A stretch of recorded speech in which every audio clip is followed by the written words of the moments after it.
నమస్కారం. Big debate ప్రత్యేక చర్చ కార్యక్రమానికి స్వాగతం. పాసెమైలారంలోని సిగాచి ఇండస్ట్రీస్లో ప్రమాదం జరిగి దాదాపు 48 గంటలు అవుతున్నది. 40 గంటలు దాటిపోయింది. ఇప్పటికీ 46 మంది చనిపోయినట్టుగా నిర్ధారించారు. 9-10 మందికి సంబంధించినటువంటి సమాచారం ఇంతవరకు తెలియరాని పరిస్థితి ఉంది. అలాగే 18 మంది శరీర భాగాలని DNA టెస్ట్కి పంపారు. మాంసం ముద్దలుగా, ఎముకల గూళ్ళుగా మారిపోయినటువంటి పరిస్థితి. ఎవరో తెలియని పరిస్థితి అక్కడ కనపడుతుంది. ఇంత పెద్ద స్థాయిలో మరణాలు సంభవించడం తెలంగాణలో పరిశ్రమల్లో మొట్టమొదటిసారి జరిగినట్టుగా భావిస్తున్నారు. అయితే కేవలం ఒకరోజు హడావుడి కాకుండా ప్రభుత్వం కానీ అలాగే కార్మిక సంఘాలు, జాతీయ స్థాయిలో కేంద్ర ప్రభుత్వం ఏం చేయాలి, ఏ రకంగా ఇలాంటి ప్రమాదాలు నివారించాలి, ముందుగా తీసుకోవాల్సిన జాగ్రత్తలు ఏమిటి, దాని మీద వాళ్ళు ప్రత్యేకంగా చర్చను చేపట్టాం. చర్చలో మనతో పాటు ప్రొఫెసర్ లక్ష్మణరావు గారు centre for disaster management coordinator వారు ఉన్నారు. అలాగే డాక్టర్ ఎస్పి అంచూరి గారు ఇండస్ట్రీస్ ఆర్కిటెక్ట్ అండ్ డిజైనర్ వారు కూడా మనతో ఉన్నారు. అలాగే అల్జాపూర్ శ్రీనివాస్ గారు భారతీయ జనతా పార్టీ సీనియర్ నాయకులు మనతో జాయిన్ అవుతున్నారు. మరి కాసేపట్లో డాక్టర్ లింగం యాదవ్ గారు కాంగ్రెస్ పార్టీ నాయకులు కూడా మనతో జాయిన్ అవుతారు. ముందుగా లక్ష్మణరావు గారు నమస్కారం. లక్ష్మణరావు గారు, మనం మొన్న ప్రమాదం జరిగిన రోజు మనం మాట్లాడుకున్నాం. సహజంగా మామూలుగా మీడియాలో ఆ రోజు హడావుడి ఉంటుంది, బట్ దాంతో ఒరిగేది ఏమీ లేదు. ప్రత్యేకంగా ఇవాళ మళ్ళీ ఇంకొక రోజు దాని మీద అసలు ఏం జరుగుతున్నది, దీర్ఘకాలంలో తీసుకోవాల్సిన జాగ్రత్తలు అంటే దాని మీద ప్రత్యేకంగా ఇంకొక చర్చ పెట్టుకుందాం అనుకుని ఇవాళ ప్లాన్ చేసుకున్నాం సార్. అయితే దీనిలో లక్ష్మణరావు గారు, మీకు కొంత సమాచారం అంది ఉంటుంది, ఏం జరిగింది.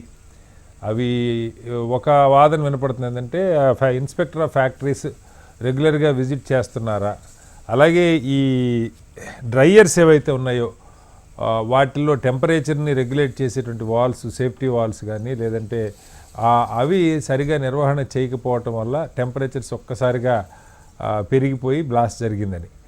సో ఏదైనా మీకు ఇప్పటికి సమాచారం ఏమైనా ఉందా సార్, అసలు ఏం జరిగిందన్నది మీ దృష్టిలో లక్ష్మణరావు గారు? లక్ష్మణరావు గారు చెప్పండి. ప్రొఫెసర్ గారు హలో సార్, ఇప్పుడు మాట్లాడండి. మీ వాయిస్ ఫ్రీజ్ అయింది ఇందాక. లక్ష్మణరావు గారు హలో, మాట్లాడండి సార్. ఇప్పుడు ఓకేనండి? Okay, go head. ఇక్కడ దీనికి బేసిక్ గా మూలమైన అంశం ఏంటంటే ఈ యొక్క మిషనరీ యొక్క మెయింటెనెన్స్, మిషనరీ యొక్క ఆపరేషన్ లో టెక్నికల్ పీపుల్ యొక్క పర్యవేక్షణ జరుగుతుందా లేదా అనేది ఒక అంశము. రెండోది ఈ యొక్క మెటీరియల్ యొక్క ట్రాన్స్ఫర్మేషన్ గుడ్గా చేయాలనే దృక్పథంతో ఎక్కువ ప్రెజర్ ఇంజెక్ట్ చేశారా, లేదు టెంపరేచర్ హైగా అవడానికి గల కారణము దాని ప్యాసిఫైయర్స్ అనేవి సరిగ్గా పెట్టుకోలేకపోయారా, అంటే ఓవరాల్గా ఇది ఒక మిషన్ యొక్క ఫంక్షనాలిటీకి. సార్ మీ వాయిస్ బ్రేక్ ఫ్రీజ్ అవుతుంది, మళ్ళీ వస్తాను. లక్ష్మణరావు గారు మళ్ళీ వస్తాను మీ దగ్గరికి. మీది వాయిస్ కొంచెం ప్రాబ్లం ఉంది, మళ్ళీ I will come back to you.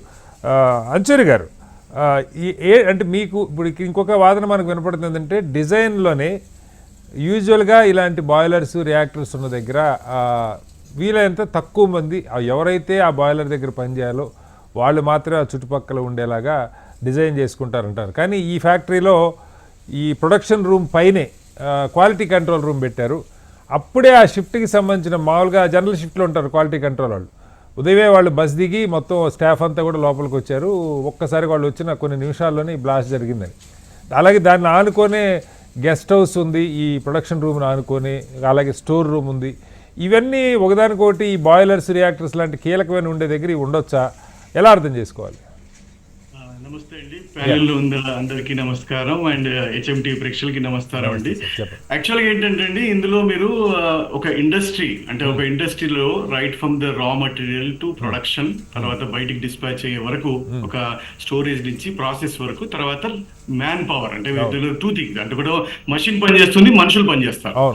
So మనుషులు ఒక డిస్టెన్సింగ్ ఎలాగైతే మనం అక్కడ ప్రాసెస్ బట్టి ఉంటుందో, ఇప్పుడు మనం కథనాలు ఇప్పుడు కొత్తగా వచ్చింది ఏంటంటే అసలు రియాక్టర్ పెళ్ళలేదు, ఏదో పౌడర్ ట్రై చేస్తున్నారు, ఆ ప్రాసెస్ లో అయింది. ఆ ప్రాసెస్ లో అయినా కూడా చిన్న విషయం అండి, మనం కారులో రేడియేటర్ మనకు హీట్ అయితేనే మనకి ఇండికేషన్ వస్తుంది, వెంటనే అవుతాం. అది ఎక్స్ట్రీమ్ కేసులో మనం చూసుకోకపోతే అది వేడి అయిపోయి, అది కూడా ఏంటంటే ఇప్పినప్పుడే, అంటే జస్ట్ హాట్ ఉన్నప్పుడు మనం తీయదు, కానీ మరి ఎక్స్ట్రీమ్ కేసులో అది బర్స్ట్ అయ్యే ఛాన్సెస్ ఉంటాయి.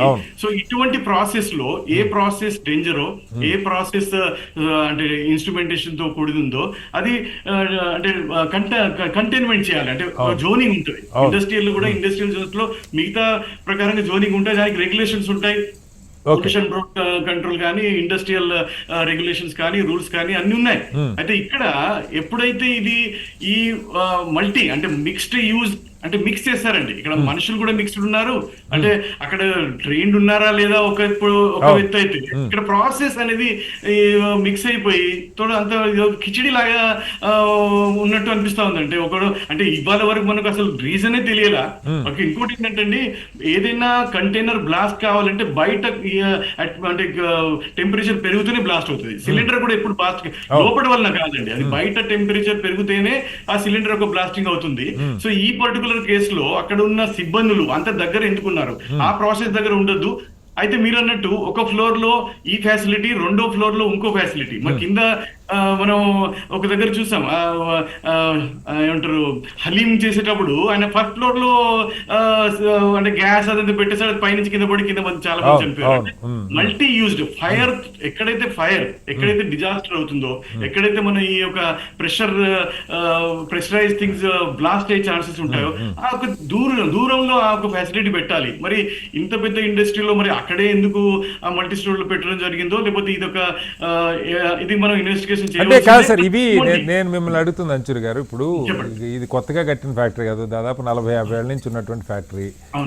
బహుశా అప్పటి నియమాలకి ఇప్పటి నియమాలకి ఏమైనా మార్పులు ఉన్నాయా? ఒకవేళ మార్పులు చేర్పులు ఏమైనా జరిగితే సంబంధిత ఈ సేఫ్టీ మేనేజ్మెంట్ వాళ్ళు కానీ, లేదంటే ఫ్యాక్టరీ ఇన్స్పెక్టర్స్, కార్మిక శాఖ వాళ్ళు ఈ మార్పులు చేసుకోవాలని సూచించకుండా ఉండుంటారా ఇన్ని సంవత్సరాలుగా? ఎందుకంటే ప్రొడక్షన్ ఈ బాయిలర్ పైన ఫ్లోర్లో క్వాలిటీ కంట్రోల్ రూమ్ ఉంది, దాదాపు 40-50 మంది స్టాఫ్ క్వాలిటీ కంట్రోల్లో పనిచేస్తున్నారని చెప్తున్నారు.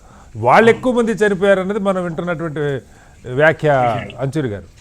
ఎగ్జాక్ట్. అయితే ఇందులో ఏంటంటే ఎప్పుడైతే కింద బ్లాస్ట్ జరిగిందో పైన ఫ్లోర్ లో ఎగిరిపడి 100 మీటర్స్ వరకు పడిపోయినాయి అంటేనే పైన ఉన్నప్పుడే, ఎందుకంటే పక్కకు పడికూడదండి, పైన ఉన్నప్పుడు మాత్రం అది బర్స్ట్ అయింది.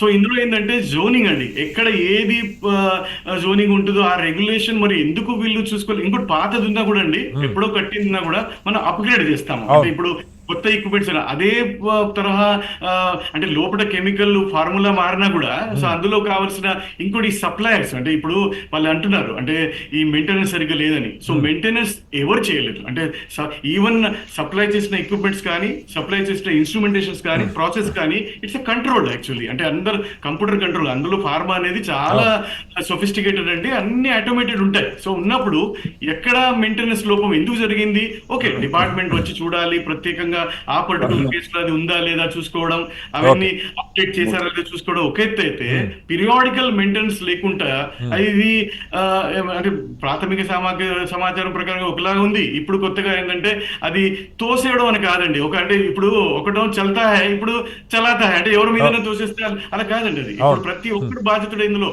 యాజమాన్యం నుంచి అక్కడ వర్క్ చేసే వాళ్ళ నుంచి, ఏదైతే డిపార్ట్మెంట్ నుంచి పర్మిషన్స్ వచ్చాయో, ఏదైతే వాళ్ళు పీరియాడికల్ గా చూసుకుని ఇది మిగతా పర్మిషన్ ఇచ్చేసి బిల్డింగ్ లాగా మీరు చూసుకోండి అలా కాదండి, ఇది process industry. So continuous monitoring ఉండాలి, కంటిన్యూస్ అప్డేట్ చేస్తాం. ఒక వెహికల్ కూడా మనం పబ్లిక్ వెహికల్ వాడాలంటే మళ్ళీ ఆర్టీఏ వెళ్ళి అది చెక్ చేస్తే కానీ మనకు పర్మిషన్. ఇటువంటిది ఇక్కడ నెగ్లిజెన్స్ అనేది ఉంటేనే మెయింటెనెన్స్ జరగదండి. మెయింటెనెన్స్ చేయకపోవడం అనేది ఇందులో I think somewhere it has gone wrong. Departmental కూడా స్ట్రింజెంట్ రెగ్యులేషన్స్ తీసుకోవాలి, ఒక ప్రాపర్ చెక్ అని ఉండాలి అండి. కానీ ఎన్బిసి మీరు ఇప్పుడు రూల్స్ చూస్తే అండి, అమెండ్మెంట్స్ లాస్ట్ ఇయర్ కి ఈ ఇయర్ కి చాలా వరకు ఇంప్రూవ్ అయ్యాయి. సో ఈ కంపెనీ అప్డేట్ చేసేటప్పుడు కూడా కొత్త రూల్స్ ప్రకారంగా అప్డేట్ చేయడం, సేఫ్టీ మెజర్స్ ఇంప్రూవ్ చేసుకోవడం. వీటికి కాదు సార్ అంచూరి గారు, వీటికి ఇలాంటి ఫ్యాక్టరీస్కి ఇప్పుడు మనం మామూలుగా వింటుంటాం ISO సర్టిఫికేషన్ కానీ, లేదంటే ఆ స్టాండర్డ్స్ మెయింటైన్, అవి ఆ మెకానిజం ఏమైనా ఉంటుందా అసలు? అలాంటివి ఏమైనా ఉండాలా? అవి ఉంటున్నాయి. ఇందులో రకరకాల డిపార్ట్మెంట్స్ అండి. ఇప్పుడు ISO కానీ, ఇటువంటి పొల్యూషన్ బోర్డ్స్ కానీ, ఈ సేఫ్టీ దానికి సంబంధం లేదు. వాళ్ళు ఏంటంటే ప్రాసెస్ కరెక్ట్ ఉందా లేదా చూస్తారు తప్పితే ఆ ప్రాసెస్ ప్రకారంగా చేస్తున్నారు అని చెప్పి ఇస్తారు. కానీ ఇండస్ట్రియల్ ఇన్స్పెక్టర్స్ కానీ ఈ ఆడిట్స్ అనేది ఎంత స్ట్రిక్ట్ గా జరుగుతుంది అనేది ఇంపార్టెంట్. ఇప్పుడు ఒక ఎగ్జామినేషన్ నడిచేటప్పుడు కూడా ఎగ్జామినర్ స్ట్రిక్ట్ ఉంటేనే ఒక సిస్టమ్ బాగుంటుంది. అక్కడ చేసేటోళ్ళు చేస్తారు, ఇక్కడ ఎగ్జామినర్ ఉన్నారు కదా అంటే అలా కాదండి. Examination should be done at the same time అక్కడ జరిగే ప్రాసెస్ కరెక్ట్ గా ఉందా లేదా, in house officers, in house workers and even అక్కడ మెయింటైన్ చేసే తుడిచేటోళ్ళు కూడా ఇప్పుడు ఏదో రోడ్ సైడ్ పెయింట్ కర్బింగ్ వేసేటట్టు పెయింటర్స్ చేసేది నడవదు కదండి అక్కడ. ఇప్పుడు అన్నట్టు ట్రైన్డ్ మనుషులు అంతటా ఉండాలి. అలా చేస్తేనే ఒక మెయింటెనెన్స్ బాగుంటేనే ఆపరేషన్ బాగుంటుంది, అది ఒక లైఫ్ బాగుంటుంది. కాబట్టి అది ఒక ఇన్వెస్టిగేట్ చేయాలండి ఇది. చేయాలి. మళ్ళీ వస్తాను సార్. లక్ష్మణరావు గారు, మీరు విన్నారంటే ఇక్కడ మనకు వినపడుతున్నది ఏంటంటే, ఈ బహుశా అది నిజమో కాదో తెలియదు, ఇంకా పూర్తి దర్యాప్తు మనకి సమాచారం రాలేదు, నివేదిక. ఈ రెగ్యులర్గా ఇన్స్పెక్ట్ చేయాల్సినటువంటి ఇన్స్పెక్టర్ ఆఫ్ ఫ్యాక్టరీస్ రెగ్యులర్గా ఇన్స్పెక్షన్ చేశారా, వాటి నిర్వహణ లోపాలని గుర్తించడంలో ఏమన్నా అశ్రద్ధ లేకపోతే ఇలాంటివి యాజమాన్యం వైపు నుంచి కూడా ఉన్నాయా? రెండవది, మళ్ళీ మనకు వస్తున్న పాయింట్ ఏంటంటే, ఈ బాయిలర్స్ లాంటివి ఉన్న దగ్గర ఎంత దూరం వరకు వేరే శాఖలకు సంబంధించిన సిబ్బంది ఉండకుండా కేవలం ఆ ప్రొడక్షన్కి సంబంధించిన వాళ్ళు, ఇలాంటి నియమాలు ఏమన్నా ఉంటాయా సేఫ్టీ మెజర్మెంట్స్లో? అంటే ఎలా అర్థం చేసుకోవాలి? ఇక్కడ మూలంగా ఉన్న ఇష్యూ ఏంటంటే, ఇది ఈ రియాక్టర్ అనే యొక్క డిజైన్ లైఫ్ ఎంత ఉంది, ప్రస్తుతము అది ఎన్ని సైకిల్స్ ఆపరేట్ చేయబడింది, తర్వాత దానికి ఉన్న ఆపరేషన్స్ లో ఉండే కంట్రోలింగ్ మెకానిజమ్స్ ని ఎంతవరకు వీళ్ళు మెయింటైన్ చేసుకోగలిగారు. అంటే ప్రెజర్ కంట్రోల్ కానీ, టెంపరేచర్ కంట్రోల్ కానీ, కాన్సన్ట్రేషన్ కంట్రోల్ కానీ, లేకపోతే ఈ యొక్క కెటలిస్టిక్ ఎడిషన్స్ కానీ, దాని మిక్సింగ్ ప్యాటర్న్ లో ఉండే సబ్స్టెన్స్ కి ప్రోడక్ట్ కి మారినప్పుడు అది కస్టమైజ్డ్ మిషనరీగానే ఉందా లేదా చూడాలండి. రెండోది, అది మెయింటెనెన్స్ విషయంలో తీసుకున్న రెగ్యులర్ మెయింటెనెన్స్ ఆపరేషన్స్ ఎలా ఉన్నవి అది చూడాలి. మూడోది, టెక్నికల్ గా వీళ్ళు ఆపరేషన్ చేసే వాళ్ళు దానికి ఎంతవరకు సంయుద్ధత లేదు, దాని యొక్క ప్రిపేర్నెస్ లో వాళ్ళు ఎక్స్ప్రెస్ చేసిన రికార్డ్స్ ఏమైనా వాళ్ళ దగ్గర ఉన్నాయా. అంటే ఇది ఏంటంటే, దీని ఫంక్షనాలిటీకి ఒక రకమైన విజువల్ మానిటరింగ్ వ్యవస్థ కానీ, లేదు ఈ ఎనలిటిక్స్ చేసుకునే ఒక బ్లాక్ బాక్స్ లాంటి దాన్ని కానీ డెవలప్ చేసుకోవాలి.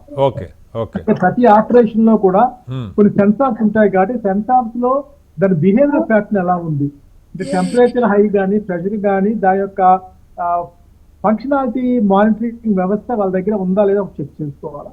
మెయింటెనెన్స్ సరిగ్గా లేకపోయినా జరిగే అవకాశం ఉంటుందండి. ఇది యాక్చువల్ గా ఈ యొక్క factory of industries inspector visit చేస్తారా లేదా అనే దానికన్నా దీని యొక్క ఫంక్షనాలిటీ, దాని యొక్క outcome, because it's economic base industry కాబట్టి చాలా మందికి బేసిక్ వర్కర్స్ కి లైఫ్ ఇస్తుంది కాబట్టి దానికి యాక్చువల్ గా వాళ్ళ ప్రొడక్షన్ ఈ క్లయింట్ రిసీవింగ్ లో ఉండే గ్యాప్స్ కనుక తక్కువ చేసుకొని, అంటే ఒక సంతోషకరంగా హ్యాపీగా దాని ప్రాఫిట్ మోడ్ లో తీసుకెళ్ళగలిగే ఇండస్ట్రీస్ గా గవర్నమెంట్ యొక్క పాలసీస్ ఉంటే మాత్రము ఇటువంటి ప్రాబ్లమ్స్ రావండి. ఎందుకంటే తక్కువ మెటీరియల్ కాస్ట్ తోటి ఎక్కువ ప్రాఫిట్స్ తీసుకోవాలా, దీంట్లో మీడియేషన్ ఉండే వాళ్ళకి ఎక్కువ ప్రాఫిట్ తీసుకున్నాం. మన దేశం ఉన్న ప్రాబ్లం అది కూడా ఇక్కడ ఒక వార్త వినపడుతుంది సార్. అదే హైడ్రోజన్ పెరాక్సైడ్ ఏదో వాడకూడని చోట వాడారు, అది వాడితే ఏదో తొందరగా డ్రైయింగ్ అవటం ఏదో జరుగుద్దని క్లియర్గా నాకు తెలియదు, కానీ సమ్ షార్ట్ కట్ మెథడ్ ఏదో వాడటం వల్ల కూడా ఈ టెంపరేచర్స్ రైజ్ అయ్యి ఉండొచ్చు అని ఒక వార్త వస్తుంది సార్. డెఫినెట్ గా అది one of the root cause అండి. ఎందుకంటే ఈ యొక్క బేసిక్ ఇండస్ట్రీస్ ని ఎంకరేజ్ చేసే పాలసీస్ లేవు ఇక్కడ. తర్వాత బేసిక్ ఇండస్ట్రీని మానిటర్ చేసే ఒక హైర్ బాడీస్ మన దగ్గర లేవు. ఇది ఎంతసేపు ఒక పొలిటికల్ ఇంటర్వెన్షన్, ఒక అడ్మినిస్ట్రేటివ్ ఇంటర్వెన్షన్ తోటి, ఒక పొల్యూషన్ కంట్రోల్ బోర్డు వాళ్ళ ద్వారా అవుతుంది అనుకుంటే మాత్రం తప్పండి. ఎందుకంటే ఈ మిషనరీ ఇన్వెస్ట్ చేసిన వాళ్ళు, ఆ మిషనరీ ఇన్వెంటరీ చేసిన వాళ్ళు, వాళ్ళ దగ్గర ట్రైనింగ్ తీసుకున్న ఒక టెక్నికల్ బాడీ అనేది it should work above the government and it should give them a good confidence to the industrialist also. ఎందుకంటే ఈ రోజు ఇండస్ట్రియలిస్ట్ కి they are getting controlled by mediators, they are getting controlled by power sector, they are getting controlled by pollution control board. దీని ద్వారా ఏమవుతుందంటే తక్కువ ఖర్చుతో ఎక్కువ లాభాలు పొందాలా, ఎందుకంటే ఈ యొక్క మధ్యవర్తిత్వపు కమిషనింగ్ ఎక్కువ అయిపోయిందండి. దానికి బ్యాన్ చేయగలిగితే ఖచ్చితంగా ఇండియాలో ఇటువంటి ఈవెంట్ జరగవు, వేరే కంట్రీస్ లో మీకు ఇటువంటి జరగవు. ఎందుకంటే that directly connecting with client and the manufacturer. Workers ని కరెక్ట్ గా చూసుకునే విధంగా ఆన్లైన్ మానిటరింగ్ చేస్తారు. ఈ రోజున ఒక కంప్యూటర్ విజన్ టెక్నాలజీ ద్వారా ఏ విధంగా మనము ట్రాఫిక్ ని నియంత్రించాలని చెప్తున్నామో, అదే విధంగా ఇండస్ట్రీ ఫంక్షనాలిటీ కూడా ఒక ట్రైన్ డేటా సెట్ పెట్టుకొని దాని functional behaviours both technical non technical, okay తర్వాత మ్యాన్ పవర్ క్వాలిఫికేషన్స్, వాళ్ళ వర్క్ చేసే విధానం, మానిటర్ చేసే వ్యవస్థని Okay. పెట్టుకుంటే ప్రాబ్లమ్స్ రావని నా ఉద్దేశము. Right, ఇది sir. సాల్వబుల్ ప్రాబ్లం కానీ, బట్ దీనికి గవర్నమెంట్ ఆఫ్ ఇండియా కానీ గవర్నమెంట్ ఆఫ్ తెలంగాణ కానీ they should take a step. Okay ఎవరు టాలెంటెడ్ గా, ఎవరు మెచ్యూర్డ్ గా, ఎవరు కమాండింగ్ గా ఉంటారో వాళ్ళని ఒక బోర్డు లో పెట్టుకోవాలి కానీ Okay. ఈ అదర్ దాన్ దట్ చేస్తే మాత్రం ఇప్పుడు ప్రాబ్లమ్స్ జరుగుతాయండి. మీడియట్ వ్యవస్థకి ఖచ్చితంగా గవర్నమెంట్ ఫస్ట్ పలకాల, రైట్ సార్. పలికి డైరెక్ట్ గా క్లయింట్ కి ఇండస్ట్రీస్ కి లింక్ చేసే వ్యవస్థను డెవలప్ చేస్తే సరిపోద్ది. ఓకే అనుకూలమైన జిఎస్టీలు కానీ, ట్యాక్స్ కానీ, ప్రాపర్టీ ట్యాక్స్ కానీ తీసుకోవచ్చు, అదేం తప్పలేదు. కానీ మధ్యవర్తి రోల్ తగ్గించాలి. Right sir. అల్యాపూర్ శ్రీనివాస్ గారు, నిపుణులు చెప్తుంది మీరు విన్నారు. ఇక్కడ రాజకీయాలు కాసేపు మనం పక్కకు పెడితే జాతీయ స్థాయిలో ఒక జాతీయ ప్రభుత్వం, రాష్ట్రాల్లో ప్రభుత్వాలు, మనం మేక్ ఇన్ ఇండియా అనుకుంటా ఉన్నాం. కొత్తగా పెద్ద ఎత్తున మ్యానుఫ్యాక్చరింగ్ ప్రభుత్వం కూడా నిన్ననే పరిశ్రమల శాఖ మంత్రి అశ్విని వైష్ణవ్ గారు ఒక డీటెయిల్డ్ ఇది ఈఎల్ఏ అని చెప్పి ఎంప్లాయీ లింక్డ్ ఇన్సెంటివ్ అని చెప్పి కొత్త ప్రోగ్రామ్ కూడా తీసుకున్నారు. ఎంతమందికి ఉపాధి కల్పిస్తే అంత అటు పరిశ్రమకి కొన్ని ప్రోత్సాహకాలు ఇచ్చేలాగా. సో ఈ బ్యాక్డ్రాప్లో సమగ్రంగా లోతైనటువంటి అధ్యయనం కొన్ని కోట్ల మంది, ముఖ్యంగా సార్ ఈ నార్థన్ స్టేట్స్ నుంచి మధ్యప్రదేశ్, యూపీ, బీహారు, ఒరిస్సా, జార్ఖండ్, అలాగే అస్సాము, ఈ రాష్ట్రాల నుంచే పెద్ద ఎత్తున ఇవాళ పనిచేస్తున్న యువత ఉన్నారు.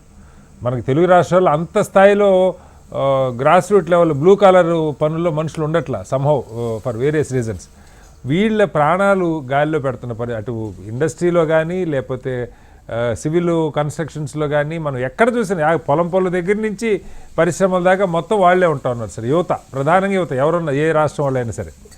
దీనికి ఒక ఒక ఒక ఆర్డర్లో ఎక్కడికక్కడ చెక్స్ అండ్ బ్యాలెన్సెస్ లేకపోతే, ఇప్పుడే ప్రొఫెసర్ గారు చెప్తా ఉన్నారు, జిఎస్టీ కలెక్ట్ చేసుకోవటం ఒకటే కాదు, మీకు కూడా జాతీయ స్థాయిలో ఒక పరిశ్రమల శాఖ ఉంటుంది. ఈ రెగ్యులర్గా, ఎందుకంటే మనుషుల ప్రాణాలకు సంబంధించినవి కాబట్టి కేవలం రాష్ట్ర ప్రభుత్వాలు ఎవరి రూల్స్ వాళ్ళకు ఉండొచ్చు. కానీ ఇప్పుడు ఉదాహరణకి కాంపెన్సేషనే తీసుకుందాం సార్. నిన్న ఇక్కడ ముఖ్యమంత్రి గారు చొరవ తీసుకొని ప్రత్యేకంగా ఆయన అక్కడ వచ్చి కూర్చొని ఒక ఒప్పందం చేసుకుంటే తప్పితే ₹1 వాళ్ళకి నష్టపరిహారం ఇచ్చేటువంటి ఏర్పాటు జరగల. అది మామూలుగా అసలు కదా, ఎంత నష్టపరిహారం ఉంది ఎక్కడ రూల్ లేదు. ఆ సందర్భాలను బట్టి ప్రభుత్వాలు రియాక్ట్ అయిన దాన్ని బట్టి నడుస్తూ ఉంది. ఇలాంటివి కూడా చాలా భారీగా పెడితే తప్పితే పరిశ్రమలు అడ్డదారులు తొక్కకుండా లంచాలకి అలవాటు పడితే రక్షణ సేఫ్టీని తాకట్టు పెడితే భారీగా మూల్యం చెల్లించుకోవాల్సి వస్తున్న మెసేజ్ కూడా వెళ్లాల్సిన అవసరం ఉంది. శ్రీనివాస్ గారు ఏం ఆలోచిస్తున్నారు దీని గురించి కేంద్ర ప్రభుత్వం? డెఫినెట్ గా నమస్కారం అండి మీ అందరికి కూడా. రాష్ట్రమైన కేంద్రమైన ఆ యొక్క ఇండస్ట్రీస్ డిపార్ట్మెంట్ ఆ సబ్జెక్ట్ ఎవరిదైనా కావచ్చు కాక, రాష్ట్ర ప్రభుత్వమే కావచ్చు, కేంద్ర ప్రభుత్వమే కావచ్చు, అనేక మార్పులు తీసుకురావాల్సిన అవసరం ఉన్నది. యాజ్ ఆఫ్ నౌ అటువంటి డిపార్ట్మెంట్లలో గతంలో ఉన్నటువంటి మంత్రి మనం చూసినాం. ప్రస్తుతం మంత్రి ఎవరు, శ్రీధర్ బాబు గారు ఉన్నారు. ఎవరు ఆ యొక్క డిపార్ట్మెంట్ కి వివేక్ గారు చూస్తున్నట్టున్నారు సార్. ఇప్పుడు పరిశ్రమల శాఖ వివేక్ గారు చూస్తున్నట్టున్నారు. నిన్నటి వరకు శ్రీధర్ బాబు గారు. Yes, correct. ఎవ్వరు కూడాను వాటి మీద అజమాయిషీ చేసేటువంటి టైం ఇవ్వట్లేదు. యు టేక్ ఎనీ డిపార్ట్మెంట్, ఏ మినిస్టర్ అయినా కానీ, నా బాధల్లా మొదటి నుంచి ప్రతి దానికి చెప్తా ఉంటాను, ప్రతి మీడియా ఛానల్ చెప్తా ఉంటాను నేను. న్యాయం, వృత్తి ధర్మాన్ని పాటించాలి ఎవరైనా కానీ. వారికి అప్పగిన డ్యూటీ సంపూర్ణంగా న్యాయం చేయాలంటే, న్యాయం జరగాలంటే ఆ డిపార్ట్మెంట్ క్షుణ్ణంగా స్టడీ చేయాలి. చేయాల్సినటువంటి కావాల్సినటువంటి పనులకు పూర్తిగా సంపూర్ణంగా వాటికి పర్యవేక్షణ ఉండాలి.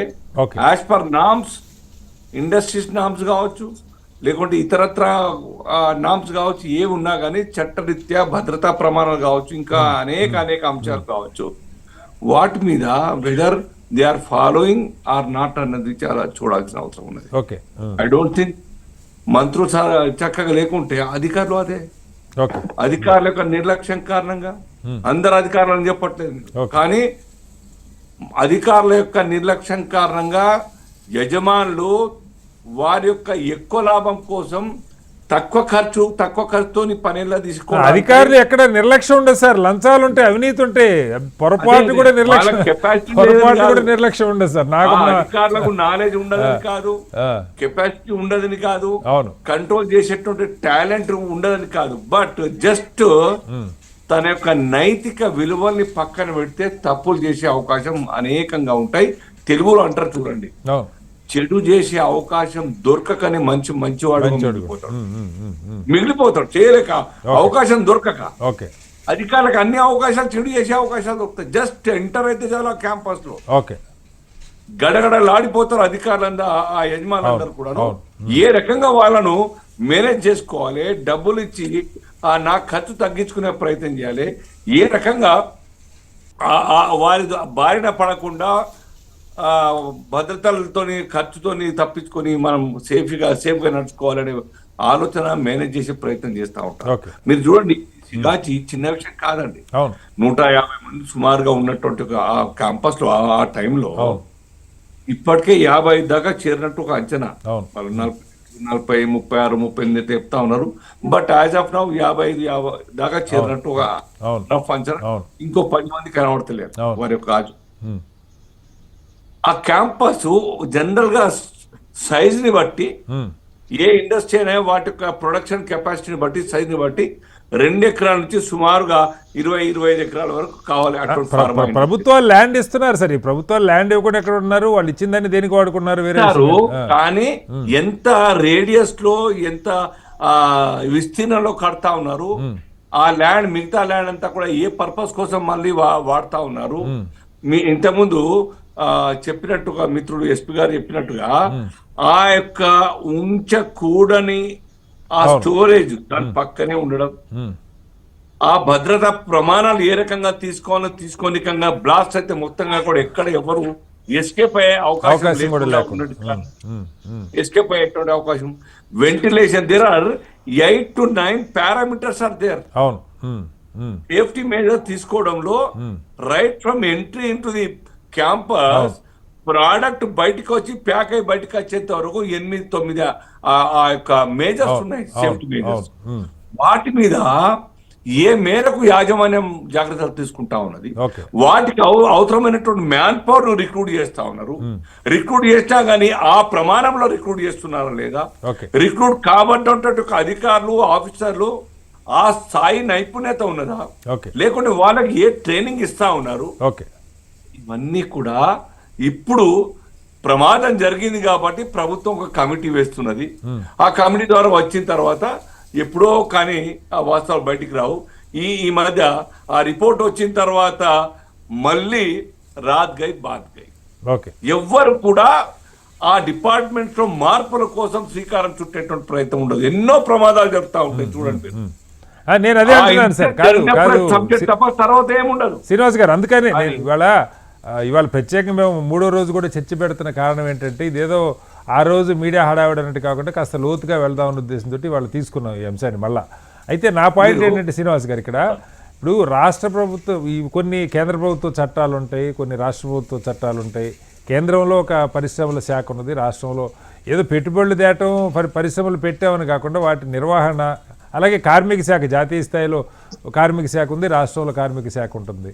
వీటికి ఒక కోఆర్డినేషను, వీటిని వెరిఫై చేయటము, కనీసం అంటే మిగతా విషయాల్లో రాష్ట్రాల అంశాల్లో వెలువెట్టకపోయినా భద్రతకి సంబంధించి ఆ మెజర్మెంట్స్ తీసుకుంటున్నారా లేదా, ఆ ప్రికాషన్స్ తీసుకుంటున్నారా లేదా, దాని మీద సరే ఏదైనా ఒకసారి ఎందుకంటే ఇది ఇక్కడ ఒక చోటు కాదు సార్, మనకి ప్రతిరోజు నిన్న తమిళనాడులో ఈ దీపావళి క్రాకర్స్ తయారు చేస్తుంటే అక్కడేదో బ్లాస్ట్ అయింది. చాలా చోట్ల సేఫ్టీ, ఆఖరికి మనకి ఈసారి డిఎన్ఏ, ఇప్పుడు మనకి అహ్మదాబాద్ ఫ్లైట్ ఇది జరిగిన తర్వాత డిఎన్ఏ పరీక్షలు పూర్తి కావడానికి రోజులు తరబడి పడతా ఉంది.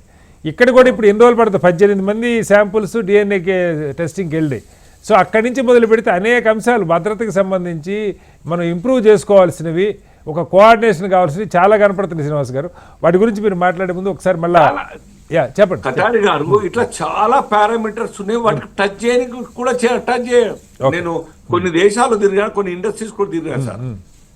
ఎంత హైజెనిక్ ఉంటాయంటే అసలు ఇండస్ట్రీ ఆ ప్రోడక్ట్ బయటకు వస్తుందా, వాసన రాదు, ఆ రకంగా హైజెనిక్ మెయింటెనెన్స్, అంత పాష్ మెయింటెనెన్స్ ఉంటుంది. చాలా విస్తీర్ణమైనటువంటి ఏరియాలో ఉంటాయి. ఎక్కడ కూడా కంపు కనబడదు, నా కంపు మా వాసన రాదు, ఆ రకంగా ఇండస్ట్రీ మెయింటైన్ చేస్తారు. ఆ స్థాయిలో ప్రభుత్వాలు స్థలాలు ఇస్తున్నారు, సబ్సిడైజ్డ్ లోన్. మీకు ప్రభుత్వాలకి డబ్బులు వచ్చేది వాళ్ళ దగ్గర నుంచి, నిర్లక్ష్యం వాళ్ళ మీద సార్. మీరు జిఎస్టీలు కలెక్ట్ చేసుకుంటారు, రాష్ట్రాలు స్టేట్ జిఎస్టీలు కలెక్ట్ చేసుకుని మీరు పంచుకోవటం మీద ఉంటుంది, కానీ వాళ్ళ దగ్గర నిందించడం కాదు. మనం కొద్దో గొప్ప ఈసారి ఇప్పటికైనా కనువిప్పు జరగాలి. ఆయా ప్రభుత్వ అధికారులందరూ కూడాను వీటిలలో ఏ మార్పులు తీసుకురావాలి, పని విధానంలో ఎటువంటి ఒక అప్డేట్ చేయాలి, వాటికి కావాల్సినటువంటి ఒక నైపుణ్యత ఏంది, ఆ అధికారులు ఎంతమంది ఇంకా ఫీల్డ్ లో దిగాలి. రైట్. ఫ్యాక్టరీస్ ఇన్స్పెక్టర్ ఉండరు, శానిటేషన్ ఉండదు, లేదంటే ట్రైనింగ్ పర్సన్స్ యొక్క డిప్లాయ్మెంట్ ఉండదు, ఏమి ఉండకుండా వేగంగా నడుస్తూ ఉంటారు సార్. Right sir. మళ్ళీ హిమాచల్ ప్రదేశ్ సార్ ఒక వానతోని అక్కడ చాలా పెద్ద మొత్తంలో సబ్సిడీ ఇస్తూ ఫార్మా ఇండస్ట్రీస్ పెట్టడం జరిగింది. వరదలు వస్తే కుప్పకూలిపోయిన మొత్తంగా కూడా కారణం ఏంటి, అక్కడ సబ్సిడీతో ఇచ్చినటువంటి ఇండస్ట్రీస్ ఎక్కడ కూడా ఆ యొక్క గంగా నది పక్కన ఉన్నటువంటి ఎక్కడది చేయకూడదు, కెమికల్ ఎఫ్లూయెంట్స్ కలిపి వచ్చని పెట్టేసి ఉంటారు. ఏముంటది సార్, ఇట్లా అనేక ప్రమాదాలు జరుగుతున్నాయంటే just because of negligence of concern department, government కూడా నెగ్లిజెన్స్, కరప్షన్ సార్. ప్రభుత్వం అయినా అధికారులు ఇవే జరుగుతున్నాయి. ఎస్, మళ్ళీ వస్తాను మీ దగ్గరికి శ్రీనివాస్ గారు. ఒకసారి లింగం యాదవ్ గారు, ముందుగా ప్రభుత్వాన్ని అప్రిషియేట్ చేయాల్సింది ఏంటంటే, ఈ ఇన్సిడెంట్ జరిగిన వెంటనే రెస్పాండ్ అయ్యారు కలెక్టర్ గారు, అలాగే ఫైర్ డిపార్ట్మెంట్ వాళ్ళు, మిగతా వాళ్ళు అందరూ మంత్రులతో సహా వెళ్ళారు. స్వయంగా ముఖ్యమంత్రి గారు వెళ్ళి అక్కడ కూర్చొని ₹1 కోటి నష్టపరిహారానికి కంపెనీ యాజమాన్యంతో ఒప్పందం చేసుకున్నారు. ఇంతవరకు గుడ్ సార్. కానీ సమస్య ఏంటంటే సార్, అసలు ఆ ఇండస్ట్రియల్ ఏరియాకి వెళ్ళాలంటే ఆ దయనీయమైన రోడ్లు, ఓకే ఫ్యాక్టరీ ఇన్స్పెక్టర్ వెళ్ళాలన్నా నడువులు ఇరిగిపోయే పరిస్థితి. ఒక్క రోడ్డు సార్ మీరు వెరిఫై చేసుకోండి లింగం యాదవ్ గారు. అంటే నేను బిహెచ్ఎల్ ప్రాంతంలో ఉంటా, జీడిమెట్ల, పటాన్ చెరువు, బొల్లారం, ఇవన్నీ తిరుగుతూ ఉంటాం. అసలు ఆ ఇండస్ట్రియల్ ఏరియాస్లోకి వెళ్ళాలంటే ఎప్పుడో 100 ఏళ్ల క్రితం వేసిన, లేకపోతే 50 ఏళ్ల క్రితం వేసిన సీసీ రోడ్లు ఉంటాయి, అవి బద్దలు అయిపోయి గుంటలు పడిపోయి ఫైర్ ఇంజిన్లు రావాలన్నా, ఇన్స్పెక్టర్ వెళ్ళాలన్నా ముందు వెళ్ళటానికి దారి ఉండాలి కదా సార్. ఆ రోడ్ల దగ్గర నుంచి మొదలు పెడితే సార్ అక్కడ కాలుష్య కాసారాలుగా మారిపోయినాయి. మురుగు కాలువలు పారుతూ ఉంటాయి, ఓపెన్ డ్రైనేజీ, దానిలో కెమికల్స్ కలిసి ఉంటాయి. భయంకరమైన సిచ్యువేషను లింగం యాదవ్ గారు. ఇదేదో మీరు వచ్చాక జరిగిందని కదా, దశాబ్దాలుగా అలాగే ఉంది. కెమికల్ ఎఫ్లూయెంట్స్ బయటికి రావటం, pollution, air pollution, water pollution, వీటన్నిటితో పాటుగా కీలకంగా అసలు అక్కడ మౌలిక వస్తువులు లేకపోవటం, అంతకు మించి ఫ్యాక్టరీ లోపల భద్రత గాలికి వదిలేస్తున్న పరిశ్రమలు చాలా ఉన్నాయి. గ్రానైట్ ఇండస్ట్రీస్ ఉన్నాయి, కెమికల్ ఫ్యాక్టరీస్ ఉన్నాయి, బల్క్ డ్రగ్ ఇండస్ట్రీస్ ఉన్నాయి, ఫార్మా కంపెనీలు ఉన్నాయి. హైదరాబాదు పెద్ద ఎత్తున దాదాపు 10 లక్షల మంది వలస కార్మికులు వచ్చి ఫ్యాక్టరీలో పనిచేస్తున్నారు అంటున్నారు సార్ దగ్గర. సో దీన్ని మొత్తంగా ఏదో ఇవాళ జరిగింది మనం 2 రోజులు 3 రోజులు అని కాకుండా ఒక హైడ్రా తీసుకొచ్చి ఎలా అయితే ఒక విప్లవాత్మకమైన మార్పు ప్రయత్నం చేస్తున్నారో ఆక్రమణలకు సంబంధించి, పరిశ్రమల్లో జరుగుతున్న అవకతవకల మీద లంచాలు మింగటం కాకుండా అధికారులు, కొద్దిమంది నాయకులు దాన్ని సరిచేసే ప్రయత్నం ఏమన్నా చేస్తారా? గుడ్ ఈవినింగ్ అండి. ముందుగా మీకు ప్రేక్షకులకు, అదేవిధంగా కోపానిస్ట్ పెద్దలందరికీ కూడా నమస్కారం. డెఫినెట్గా ఏదైతే సంఘటన జరిగిందో అది చాలా బాధాకరం, దురదృష్టకరమైన సంఘటన. ఎందుకంటే ఇట్లాంటి సంఘటన జరిగినప్పుడు మన అందరం కూడా ఇవాళ ప్రభుత్వం, ప్రజలు, సివిల్ సొసైటీ అందరూ కూడా ఆ బాధిత కుటుంబాల పక్షాన నిలబడి ఆ కుటుంబాలకు మనోధైర్యంగా ఉండవలసిన అవసరం ఉంది. ఏదైతే సంఘటన ఇప్పుడే మీరు చెప్పారో, సంఘటన జరిగిన ఇమ్మీడియట్ గానే ప్రభుత్వం స్పందించింది, అధికారులు అక్కడికి ఇమ్మీడియట్ గా చేరుకున్నారు. తర్వాత 4 మంత్రులు ఆ యొక్క సంఘటనని పర్యవేక్షిస్తున్నారు. స్వయంగా ముఖ్యమంత్రి గారే, మీరు చూడండి గతంలో చాలా సంఘటనలు జరిగినా కూడా ఎప్పుడు కూడా ఆ విధంగా ముఖ్యమంత్రి అంత క్విక్ గా రెస్పాన్స్ అయ్యి సంఘటనకి వెళ్ళినటువంటి సందర్భాలు లేవు. అసలు సంఘటనని నేను రాజకీయాలు మాట్లాడదలుచుకోలేదు, కానీ సంఘటన జరగకుండా చూడాల్సిన బాధ్యత కూడా మీదే లింగం యాదవ్ గారు. నేను చెప్తున్నది ఇవాళ అందుకే ముఖ్యమంత్రి గారు ఇమ్మీడియట్ గా అక్కడికి వెళ్ళి స్వయంగా పర్యవేక్షించి ఆ కుటుంబాలకు ఇవాళ ₹1 కోటి ఒక నష్టపరిహారం, ఎందుకంటే డెఫినెట్ కూడా దాని ప్రాణాలు అయితే తీసుకురావాలండి, ఎందుకంటే జరిగినటువంటి సంఘటన చాలా బాధాకరం. అయినా కూడా ఫ్యామిలీలకు ఇవాళ మనం సరైన నష్టపరిహారం అందించాలి. అదే విధంగా ప్రభుత్వం తరఫున కూడా వాళ్ళని ఏ విధంగా ఆదుకోవాలో ఇవాళ ఇంకొకసారి మీరన్నట్టు ఇవాళ గతంలో కూడా చాలా సంఘటనలు జరుగుతున్నాయి, మనం చూసాం. ఇవాళ ఇక్కడనే కాదు, మన గతంలో వైజాగ్ లో కానీ ఇంకా మిగతా రాష్ట్రాలలో కానీ ఇంత ముందుగా మీరు కూడా చెప్పారు, ఇవాళ శివకాశి లాంటి సంఘటనలు వెరీ ఫ్రీక్వెంట్ గా జరుగుతుంటాయి, ఆల్మోస్ట్ ఎవ్రీ ఇయర్ జరుగుతుంటది, వెరీ ఫ్రీక్వెంట్ గా జరుగుతుంది. అందుకే ఇవాళ ప్రభుత్వం కూడా ఒక నిపుణుల ఎక్స్పర్ట్ కమిటీని ఏర్పాటు చేసింది. మీరన్నట్టు ఇవాళ చాలా సమస్యలు ఉన్నాయి, ఎందుకంటే మీరు గతంలో గురించి చెప్పారు, ఏదైతే కొన్ని దశాబ్దాలుగా ఇవాళ అక్కడ ఈ ఇండస్ట్రీస్ లో ఉన్నటువంటి సమస్యలు ఈ ప్రజా ప్రభుత్వం గౌరవనీయ ముఖ్యమంత్రి రేవంత్ రెడ్డి గారు, అదే విధంగా మినిస్టర్ శ్రీధర్ బాబు గారి ఆధ్వర్యంలో ఇవాళ చాలా ప్రియారిటీస్ డెఫినెట్ కూడా ఏదైతే సమస్యలు ఉన్నాయో ఆ సమస్యలన్నింటినీ కూడా పరిష్కరించుకొని ఇన్ఫ్రాస్ట్రక్చర్ కూడా ఇవాళ మీరన్నట్టు ఏదైనా సంఘటన జరిగితే ఇవాళ అక్కడికి ఏదైనా ఇమ్మీడియట్ గా వెళ్ళాలంటే కూడా గతంలో చాలా ప్రాబ్లం ఉన్నాయి. ఇవాళ ఇన్ఫ్రాస్ట్రక్చర్ కూడా డెవలప్ చేసి భవిష్యత్తులో ఇలాంటి సంఘటనలు జరగకుండా ఏ విధంగా మనం ప్రికాషన్ తీసుకోవాలి, ఏ విధంగా ఇవాళ ప్రజలు ఈ కంపెనీలతోటి అక్కడ ఉన్నటువంటి యాజమాన్యం కార్మికులతోటి అందరితోటి కూడా మాట్లాడి ఒక నిపుణుల కమిటీ వేసి తొందరలోనే ఆ కమిటీ కూడా ఇవాళ ప్రభుత్వానికి ఇవాళ రిపోర్ట్ ఇస్తుంది. అదే విధంగా ఈ ఘటనలో కూడా ఏదైతే జరిగినటువంటి ఘటన మీద కూడా ప్రభుత్వం చాలా సీరియస్ గా ఉంది. డెఫినెట్ కూడా దీనికి కారకులు ఎవరు, ఏ విధంగా దీనికి కారణమైంది, దాని మీద కూడా ఎంక్వైరీ జరుగుతుంది. తొందరలోనే రిపోర్ట్ వచ్చి దానికి అనుగుణంగానే ప్రభుత్వం మాత్రం ముఖ్యమంత్రి రేవంత్ రెడ్డి గారు చాలా సీరియస్ గా డెఫినెట్ కూడా ఇది భవిష్యత్తులో మరోసారి పునరావృతం కాకుండా ఏ విధంగా చర్యలు తీసుకోవాలో ప్రభుత్వం డెఫినెట్ కూడా ఆ విధంగా ఆలోచిస్తుందండి. ఇవాళ నేనేమంటున్నాను, దయచేసి ఇది రాజకీయాలకు తావు కాదు. ఇవాళ మీరు ఇప్పుడే మనందరికీ తెలుసు, ఇది కేంద్ర ప్రభుత్వంలో కూడా లేబర్ మినిస్టర్ ఉంటుంది, కేంద్ర ప్రభుత్వంలో కూడా ఇక్కడ రాష్ట్ర ప్రభుత్వంలో ఉంటది. ఇవాళ అందరం కలిసి ఇవాళ కేంద్ర ప్రభుత్వ బాధ్యత, రాష్ట్ర ప్రభుత్వాలు ఇవాళ ఒక రాష్ట్రంలో కాదండి, ఇది దేశంలో ఉన్నటువంటి చాలా కంపెనీల ఇట్లాంటి జరుగుతున్నాయి. ఇది జరగకుండా మనం ఒక ఎక్స్పర్ట్ కమిటీని ఏర్పాటు చేసి ఇవాళ కొంతమంది యూరోప్ తోటి మాట్లాడుతున్నారు. ఇవాళ యూరోప్ లో ఉన్నటువంటి పరిస్థితులు, ఇక్కడ ఉన్నటువంటి పరిస్థితులు మన అందరికీ తెలుసు. డెఫినెట్ కూడా దీన్ని భవిష్యత్తులో మరోసారి పునరావృతం కాకుండా ఏ విధంగా కఠిన చర్యలు తీసుకోవాలో ఈ ప్రజా ప్రభుత్వం ఆలోచిస్తుంది, ఆ విధంగా ముందుకెళ్తుంది. దయచేసి ఇట్లాంటి సంఘటనలు జరిగినప్పుడు రాజకీయాలకి ఇది తావు కాదండి. ఇవాళ రాజకీయాలు మాట్లాడేటప్పుడు మనం మిగతా సందర్భాల్లో అందుకనే మీరు రాజకీయాల ప్రస్తావన తేటలేదు సార్. దీన్ని బాగు చేయడానికి ప్రభుత్వం పూనుకోవాలి, ఎందుకంటే మీకైనా కేంద్ర ప్రభుత్వానికైనా భారీగా పన్నులు వస్తుంది పరిశ్రమల దగ్గర నుంచి. మీరేమి వ్యక్తుల దగ్గర నుంచి ప్రాపర్టీ ట్యాక్స్, ఇన్కమ్ ట్యాక్స్ కంటే పరిశ్రమలు కట్టే జిఎస్టీలే నెలకి 1,00,000 కోట్ల పైన జాతీయ స్థాయిలో వస్తుంది, దానిలో మీ వాటాలు కూడా వస్తున్నాయి, లక్షల కోట్లు వసూలు అవుతూ ఉన్నాయి. అయితే పరిశ్రమల దగ్గర లింగయాదవ్ గారు నిజంగా మీరు వెరిఫై చేయండి. మనం ఒకరోజు ఫైర్ డిపార్ట్మెంట్ వాళ్ళు వెళ్ళటమో, ఇన్స్పెక్టర్ వెళ్ళటం, రోజు తిరిగే కార్మికులు అల్లాడిపోతున్నారు, రోడ్లు ఉండవు, భయంకరమైన పరిస్థితులు ఉంటా ఉన్నాయి. ఆ మౌలిక వస్తువులు మీరు ఇంప్రూవ్ చేస్తే ఆటోమేటిక్గా వెరిఫికేషన్ కానీ ఇన్స్పెక్షన్ కానీ కూడా బాగుపడే అవకాశం ఉంది. మళ్ళీ వస్తాను సార్ మీ దగ్గరికి ఒకసారి. అందుకే అండి వాళ్ళ ప్రజాప్రభుత్వం కూడా ముఖ్యమంత్రి రేవంత్ రెడ్డి గారి ఆధ్వర్యంలో ఇన్ఫ్రాస్ట్రక్చర్ కూడా డెవలప్ చేయాలి. ఎందుకంటే ఏదైనా మీరన్నట్టు ఏదైనా చిన్న సంఘటన జరిగినా కూడా అక్కడ పోవాలంటే కూడా చాలా ఇబ్బంది అయింది.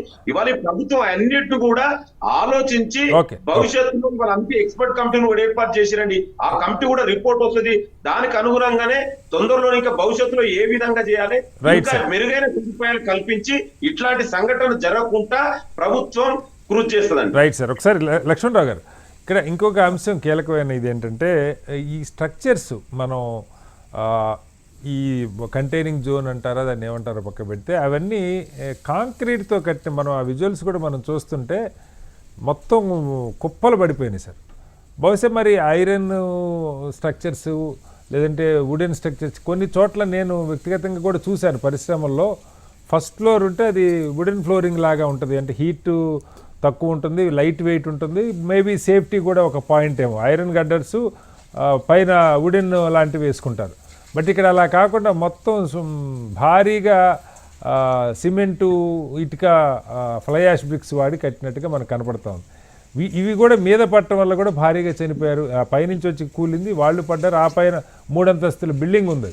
సో ఈ కన్స్ట్రక్షన్కి సంబంధించి అలాగే చట్టాలు సార్, ఇక్కడ మీరు ఇందాక కూడా చెప్తూ ఉన్నారు జాతీయ స్థాయిలో ఈ పూర్తిగా రాష్ట్ర ప్రభుత్వానికి సంబంధించినవైనా పరిశ్రమల నిర్వహణ, వాటికి స్థలాల కేటాయింపు, ఐడియాలు, కేంద్రం చట్టాలు ఏమన్నా అప్లికబుల్ అయ్యే అవకాశం ఉందా? భద్రతకి సంబంధించి కానీ ఇలాంటి అంశాల్లో ఏం చెప్తారు? లక్ష్మణరావు గారు చెప్పండి. యా చెప్పండి సార్. మనం చూడాల్సింది ఏంటంటే అండి, దీనికి ఒక టెక్నికల్ బోర్డు అంటే బోత్ ఇంజనీరింగ్ అండ్ సైంటిస్ట్ ఉండే బోర్డు పెట్టుకోవాలండి. ఆ board should work above the government. అంటే ఇంపార్షియల్ గా దాని యొక్క ఫ్యాక్ట్ ఫైండింగ్స్ కనుక్కునే ఒక మానిటరింగ్ వ్యవస్థను డెవలప్ చేసుకోవాలా, ఒక మెజరింగ్ వ్యవస్థను డెవలప్ చేసుకోవాలి. ఇక్కడ మీకు మెటీరియల్ ప్రాబ్లం ఉంది, మెషినరీ ప్రాబ్లం ఉంది, మెయింటెనెన్స్ ప్రాబ్లం ఉంది, ఈ యొక్క మేనేజ్మెంట్ ప్రాబ్లం ఉంది. కాబట్టి దీనికి ఖచ్చితంగా ప్రతి ఇండస్ట్రీలో కోర్ మిషనరీ దగ్గర మాత్రం మానిటరింగ్ వ్యవస్థని ఒక అబౌవ్ గవర్నమెంట్ ఒక బాడీ ఉండి అది మానిటర్ చేస్తే బాగుంటుందని నా ఉద్దేశం. ఇక్కడ కన్స్ట్రక్షన్ ఆఫ్ ద స్ట్రక్చర్ మీరు తీసుకునే పని అయితే ఇక మిషన్ నుంచి వచ్చిన ఇంపాక్ట్ అంటే ఆ యొక్క డిజైన్ లో ఉండే మిషనరీ యొక్క లైఫ్ ఎలా ఉంది, దాని మెయింటెనెన్స్ ఎలా చూసుకున్నాక ఆ మిషనరీ రియాక్టర్ పేలిపోవడం వల్ల దాని యొక్క ఇంపాక్ట్ చూస్తే మీరు బిల్డింగ్ కూడా కొలాప్స్ అయ్యేంత ఇంపాక్ట్ ఉంది. అంటే స్ట్రక్చర్ అనగానే ఇది ఏంటంటే ఇట్ కనెక్ట్స్ రైట్ ఫ్రమ్ తాళం నుంచి, ఫౌండేషన్ నుంచి, బీమ్స్ నుంచి, స్లాబ్ నుంచి కనెక్ట్ అవుతుంది. కాబట్టి ఒక చోట ఇంపాక్ట్ పడినా కానీ ఆ ఇంపాక్ట్ యొక్క వాల్యూని బట్టి బిల్డింగ్ కొలాప్స్ అవుతుంది. ఆ కొలాప్స్ అయ్యే క్రమంలో ఇది మీద పడ్డము, దాని వెయిట్ చచ్చిపోవడం ఇవి కూడా జరుగుతాయి. అంటే దీనికి either it should be super stacking room లా చేసుకోవాలా, మనం ఏ విధంగా ఈ బ్యాంక్స్ లో చేసుకుని అటువంటి పర్యవేక్షణ చేసుకోవాలి. ఎంత ఇంపాక్ట్ నిలబడగలిగే శక్తి ఉన్నది. లేదు ఈ యొక్క లెస్ క్వాలిటీ కన్స్ట్రక్షన్స్ మాత్రం ఇటువంటి ఇండస్ట్రీస్ కి పనికి రావాలి. దానివల్ల చాలా ఎక్కువ వస్తుంది, అంటే ఇంపాక్ట్, డిజాస్టర్ ఇంపాక్ట్ ఆ విధంగా ఉంటుంది. కాబట్టి దీనికి ఎక్స్క్లూజివ్ డిజైన్స్ ఉంటాయండి, దాని ప్రకారం చేసుకోవాలి. వాళ్ళు అది చేశారా లేదనేది కూడా డౌట్ ఏనండి. ఎందుకంటే దీనికి పూర్తిగా మానిటరింగ్ వ్యవస్థ లోపం కనపడుతుంది. అంటే ఇది ఒక రకంగా సెంట్రల్ గవర్నమెంట్ కానీ స్టేట్ గవర్నమెంట్ కానీ ఈ యొక్క వ్యవస్థని మనము వేరే విధంగా చూడాల్సిన టైం దగ్గరికి వచ్చిందండి. అంటే దీనికి ఏ విధంగా ప్రైమ్ మినిస్టర్ డిజాస్టర్ కి చైర్మన్ గా ఉంటున్నాడు నేషనల్ లెవెల్లో, ఏదైనా చీఫ్ మినిస్టర్ స్టేట్ కు ఉంటున్నాడో వాళ్ళకి అబౌవ్ గా వర్క్ చేసే వ్యవస్థ. అంటే it may be under the purview of the pursuing of the president కానీ లేదంటే ప్రైమ్ మినిస్టర్ ఉండొచ్చు, దాట్ ఇస్ డిఫరెంట్. కానీ దాని యొక్క బాడీ యొక్క రెవల్యూషన్స్ ఖచ్చితంగా ఒక మానిటరింగ్ వ్యవస్థకి లీడ్ రావాలని నా ఉద్దేశం అండి. తర్వాత ఇండస్ట్రీస్ ఈ రోజున మిస్టేక్ జరుగుతుందనే దానికన్నా మనకి ఇండస్ట్రీస్ ఓనర్స్ మీద పెడుతున్న ఒక బడ్డెన్ హెవీగా ఉందండి. ఎందుకంటే వాళ్ళు ఇచ్చే రాయితీలు కానీ ట్యాక్స్లు కానీ ఇవన్నీ పక్కన పెడితే ఈ మధ్యలో ఉండే ఈ యొక్క ప్రైస్ ఎస్కలేషన్ లేకపోతే మెటీరియల్ యొక్క క్వాలిటీ ఎస్కలేషన్ మీద కొన్ని ప్రాబ్లమ్స్ ఉన్నాయి మనకి. అంటే మేక్ ఇన్ ఇండియా కాన్సెప్ట్ చేసేటప్పుడు ఖచ్చితంగా ఫ్రీడమ్ అనేది చాలా ఎక్కువగా ఇండస్ట్రీస్ ఇవ్వాలా. సేమ్ టైం ఆ ఇండస్ట్రీ వచ్చిన అవుట్కమ్ ని డైరెక్ట్ క్లయింట్ కి రీచ్ అయ్యే విధంగా ఉండాలండి. ఈ రోజున రైతులు పండించేది ఏ విధంగా కస్టమర్ ప్రజలకు రావడం లేదు, మధ్యవర్తులు ఏ విధంగా చేస్తున్నారో అటువంటి వ్యవస్థ ఇండస్ట్రీస్ లో దాన్ని ఖచ్చితంగా ఇండస్ట్రీస్ హ్యాపీగా అంటే ఇండస్ట్రీస్ ఉత్పత్తి చేస్తున్న ప్రొడక్షన్ కూడా మార్కెట్లో అమ్ముకోవటంలో వాళ్ళకి ప్రైజ్ రావటంలో చాలా ఇబ్బందులు ఉన్నాయి ఆ సప్లై చైన్ అని అంటారా లక్ష్మణరావు గారు? లేదండి, అది ఉన్నా కానీ డైరెక్ట్ గా it is connecting with a profitable role అండి. అది లేదు ఈ రోజున మన ఇండియాలో, అది లేదండి. అది ప్రాబ్లం. యాక్చువల్ మీడియేటివ్ రోల్ ఎక్కువ ఉంది, దాన్ని కట్టేల్ చేసే వ్యవస్థని వ్యూ చేయాలనేది నా ఉద్దేశము.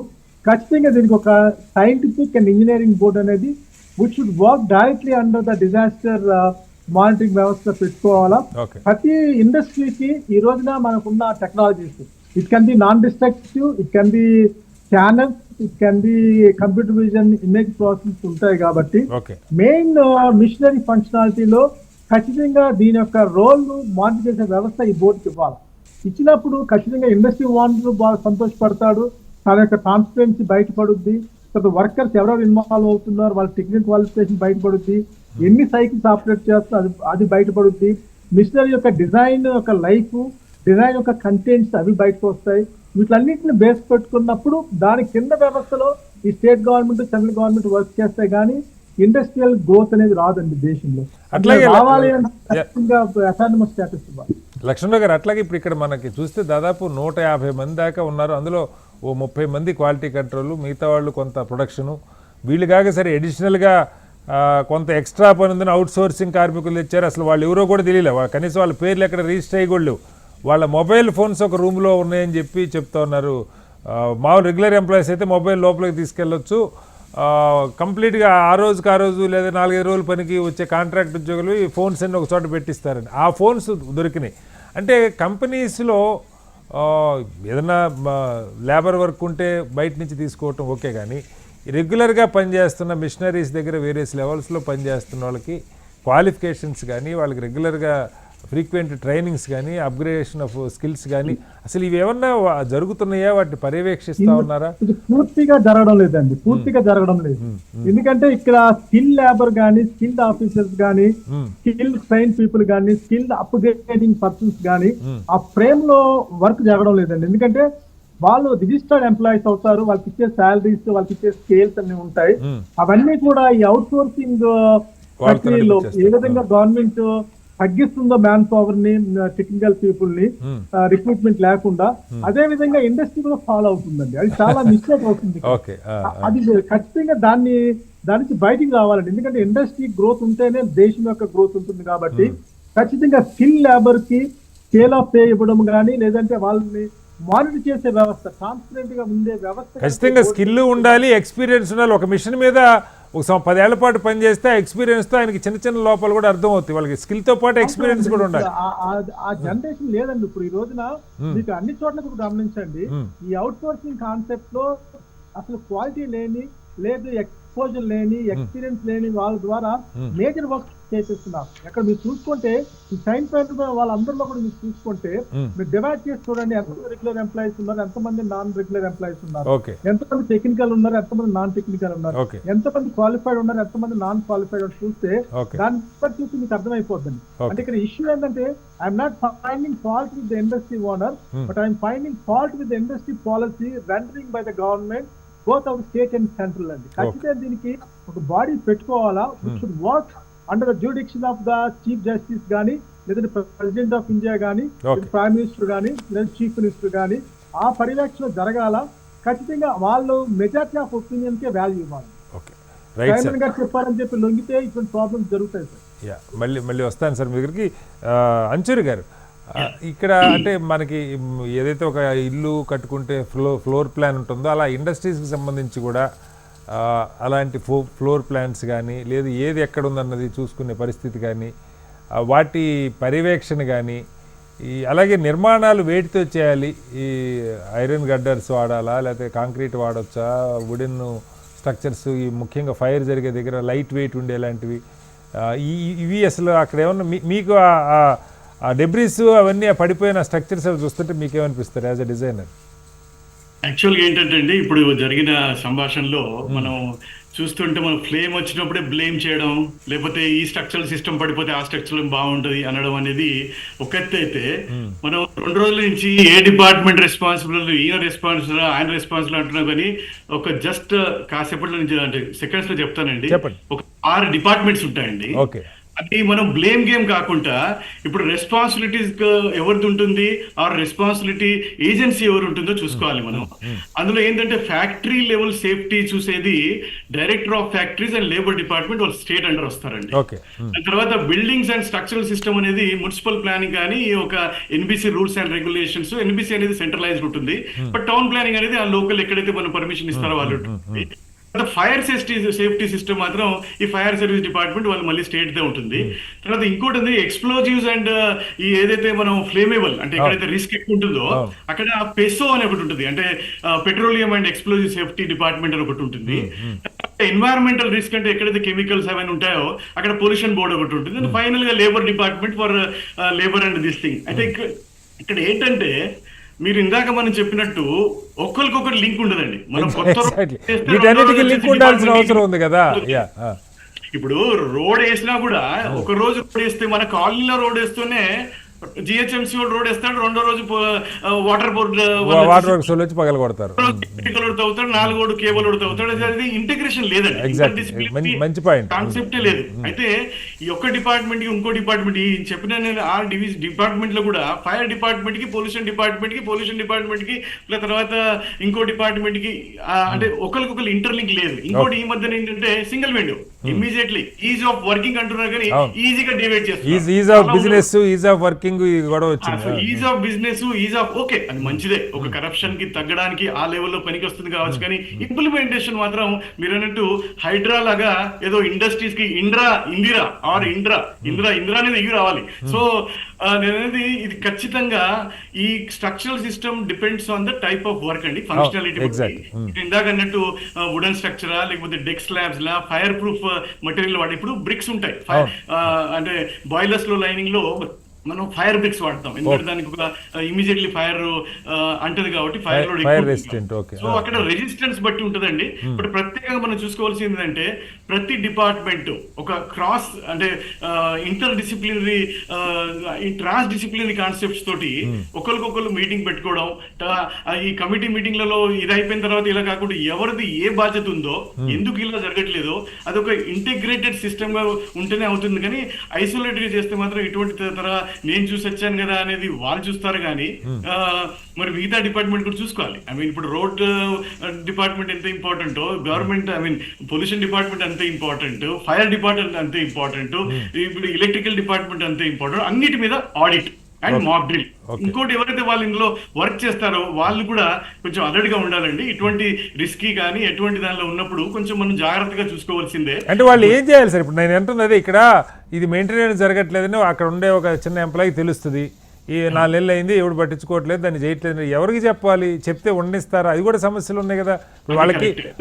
ఎందుకంటే ఇప్పుడు బయట నుంచి వచ్చే వాళ్ళకి మీరు మనం మొన్న కూడా అనుకున్నాం, ఒక యూనియన్ ఉండదు వాళ్ళకి చెప్పాలంటే ఎక్కడ తీసేస్తారు. ఇప్పుడు ఐటీలో కూడా అంతే అండి, ఎప్పుడు క్లీన్ సిప్లు వస్తుందో తెలియదు, ఎప్పుడు పొమ్మంటారో తెలియదు, ఉన్నంటే ఎవరు ఉంటాడు, వర్క్ ఫ్రమ్ హోమ్ అంటారు, ఇంటికి పోమంటే కూడా తెలియదు. సో అక్కడ కూడా యూనియన్స్ లేవు. ఈ మధ్య వచ్చిన ఈ ఐటీ ఇండస్ట్రీలో అక్కడి నుంచి ఇదంతా పతనం స్టార్ట్ అయింది యాక్చువల్లీ. అంటే ప్రాక్టికల్ స్పీకింగ్ ఒక ఇండస్ట్రీలు ఇప్పుడు వచ్చే ఈ కొత్త గవర్నమెంట్ డెఫినెట్ గా అండి కొత్త అన్ని ఇండస్ట్రీస్ కి ఎలాగైతే ప్రోత్సహిస్తుందో అలాగే ఒక integrated department or total interdisciplinary ఒక టాస్క్ ఫోర్స్ చేస్తే మాత్రం వెంటనే ఇది కర్వ్ అయ్యే ఛాన్సెస్ ఉంటాయండి. ఈ యొక్క ఆడిట్స్ ఇమీడియట్లీ అంటే ప్రతి ఇండస్ట్రీ ఆడిట్ చేసుకొని వాళ్ళది ఒక యాప్స్ క్రియేట్ చేసుకొని ఆన్లైన్ సబ్మిట్ చేసి ఇంకోటి ఇన్స్పెక్షన్స్ కూడా కొంచెం స్ట్రింజెంట్ గా జరిగితే ప్రతి ఒక్కరు అంటే కింది స్థాయి వాచ్మన్ నుంచి మేనేజింగ్ డైరెక్టర్ వరకు అలర్ట్గా ఉండాలండి. Right sir. అల్జాపూర్ శ్రీనివాస్ గారు మీరు వింటూ ఉన్నారు. లక్ష్మణరావు గారు అయితే చాలా రిపీటెడ్గా చెప్తుంది, ఒక ఇండిపెండెంట్ బాడీ ఉండాలి ఆ రాష్ట్రంలో కానీ దేశంలో కానీ, రాజకీయాలు ప్రభావితం చేయకంటే పాలసీ కూడా ఇండస్ట్రియల్ పాలసీ ఇప్పుడు తప్పు జరిగిందంటే అసలు మూలం ఎక్కడుందన్నది మనం వెరిఫై చేసుకోవాలి. ప్రోత్సాహకరమైన వాతావరణం లేదు పరిశ్రమలకు కూడా, రైతుకి ఎలా అయితే లేదో చాలా ఇబ్బందికరమైన పరిస్థితులు, దళారులు లేదా మధ్యవర్తులు విధానాల లోపం వాళ్ళని ఇబ్బంది పెడుతుంది. బహుశా ఇవి కూడా కారణాలు కావచ్చు. ఒక హ్యాపీ వాతావరణం లేదు ఇండస్ట్రీలో, టైట్ కాంపిటీషన్ ఉంటుంది, వేల కోట్ల పెట్టుబడులు పెడతారు, కొన్ని సందర్భాల్లో వాటికి మార్కెట్ ఉండదు. వీటి మీద లోతుగా అధ్యయనం చేయడంతో పాటు ఇలాంటి ఒక కమిటీ మన ఎలక్షన్ కమిషన్ లాగా ఇండిపెండెంట్గా పనిచేసే ఒక వ్యవస్థ లైక్ లోక్ అదాలత్ లాగా, లోక్పాల్ లాగా, లేదా ఏదో ఒక జాతీయ స్థాయిలో అలాగే రాష్ట్రాల్లో కూడా రాజకీయాలు శాసించని ఒక వ్యవస్థ ఉంటే బాగుండదు. ప్రొఫెసర్ గారు చాలా ఆప్టిమిస్టిక్గా అడిగారు కానీ అది సాధ్యం కాదో నాకు తెలియదు. బట్ అలాంటిది ఒక వ్యవస్థ ఉంటే బాగుండన్న కోరిక. ఒకటి కటారి గారు, మోదీ గారు అధికారంలోకి వచ్చిన తర్వాత కొద్ది రోజుల తర్వాత ఈ దేశంలో మల్టీ విండో సిస్టమ్ అనేది మొత్తంగా కూడా క్యాన్సల్ చేసి సింగిల్ ఓనర్ సిస్టమ్ ద్వారా నడపాలి. సో దట్ సింప్లిఫై అయితే administration, is of doing simplify అవుతుంది. కరప్షన్, హరాస్మెంట్ ఇవన్నీ ఏముండవు అని చెప్పేసి ఒక ఇన్కమ్ ట్యాక్స్ డిపార్ట్మెంట్ గమనించండి. దాని తర్వాత పిఎఫ్ డిపార్ట్మెంట్ చూడండి మీరు, ప్రావిడెంట్ ఫండ్. మూడవది ఈ జిఎస్టి డిపార్ట్మెంట్ చూడండి మీరు. నేను అనుభవిస్తా, మొన్నటిదాకా కాంగ్రెస్ హయాంలో నేను అనుభవించిన 14 తర్వాత కొద్ది కాలం తర్వాత మోదీ గారు మార్పులు తీసుకొచ్చిన తర్వాత అదే అధికారులు ఏ రకంగా నాతో ట్రీట్ చేస్తా ఉన్నారో, ఏ రకంగా ఫ్రెండ్లీ వాతావరణంలో మమ్మల్ని ఎడ్యుకేట్ చేస్తా ఉన్నారు మాకు తెలుసు. సో ఇది that all depends upon person to person vary అండి. విధానాలు మంచి విధానాలు ఆ కాలంలో మొదట్లో ఇంట్రడక్షన్ లో చెప్పినట్టుగా 50, 60, 70 ఏళ్ళ కింద స్వాతంత్రం వచ్చిన తర్వాత తొలుత నాళ్ళలో ఉన్నటువంటి ఒక ఆలోచన వేరి ఉంటది. ఇప్పుడు కాలం మారింది, పరిస్థితులు మారినాయి. ఇండస్ట్రియలైజేషన్ లో అనేక కొత్త టెక్నాలజీలు వచ్చినాయి, కొత్త నాలెడ్జ్ వచ్చింది. దాని తర్వాత వాటి అడాప్షన్ కోసం ఎప్పుడు కూడా ప్రయత్నం చేసినట్టు కనబడలేదు. Whether it could be state or industry centre. ఇక్కడ కొత్తగా ఇండస్ట్రీ ఈ మధ్య వస్తున్నటువంటి ఇండస్ట్రీ చూడండి మీరు, అనేక రకాలైనటువంటి మార్పులు ఇప్పుడు ఇంట్రడ్యూస్. నేను 3-4 సంవత్సరాల తర్వాత కిందటి నుంచి చూస్తా ఉన్నా మా ఏరియాలో ఇండస్ట్రీస్ గురించి, మా ఫ్రెండ్స్ చాలా హైజెనిక్ గా వాళ్ళ యొక్క ట్రాన్స్పరెంట్ ఫ్యాక్టరీ అవుట్పుట్ వచ్చే విధంగా చూస్తా ఉన్నాం. అదే సార్, అంటే కొత్తది ఇవాళ వచ్చేది ఉన్నంత కాదు శ్రీనివాస్ గారు, ఇవాళ వచ్చేది ఉన్నంత లేటెస్ట్ గా పాతది ఉండమంటే సాధ్యం కావచ్చు, కానీ కనీసం భద్రతకి నా పాయింట్ భద్రతకి సంబంధించి అయినా సరే రాజీ పడకుండా. సార్ భద్రత, పొల్యూషన్, అవును, అది ఈ రెండు కూడా చాలా చాలా ఇంపార్టెంట్ సెక్టార్స్ ఇవి. ఈ ప్రాంతంలో జీడిమెట్ట ప్రాంతంతో లేకుంటే ఆ యొక్క పాశమైలారం